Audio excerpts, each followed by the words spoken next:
Megastar doctor K. Chiranjeevi గారు. What? అవును sir.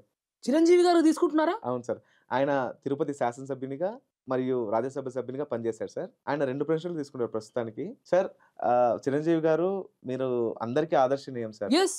ఏ విపత్కర పరిస్థితి వచ్చినా వందల వేల కోట్లలో దానం చేస్తుంటారు. మీ కుటుంబం అందులో ముందు వరుసలో ఉంటుంది.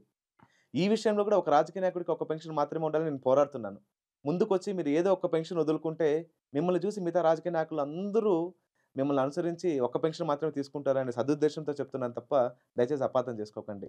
మీరు 2 పెన్షన్‌లు తీసుకునేది ఒక ఉసిరికాయ అంత ఉంటే దానం చేసేది పుచ్చకాయ అంత ఉంటుంది sir. I hope you will understand. Chiranjeevi గారి ఎంపీ పెన్షన్ నిజం. నువ్వు చెప్పిన లాస్ట్ మాట నిజమే. ఎందుకంటే ఆయన ప్రతి పరిస్థితులలో ముందుండి అవును. అవును. సమాజానికి ఒక ఆదర్శనీయకంగా అవును సార్. నిలబడుతున్నటువంటి ఆయన సార్. మన కోసం పోరాడుతున్న నీ సార్. పోరాటంలో సార్.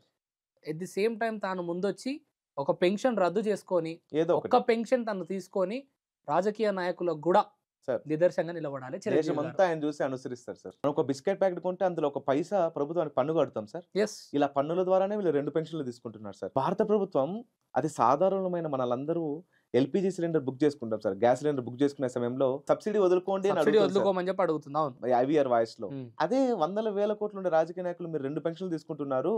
ఎందుకని ఒక పెన్షన్ వదులుకోండి అని ఎందుకు ప్రభుత్వం అడగదు సార్? మనమే పోరాడి చట్ట సవరణ తీసుకురావాలి సార్.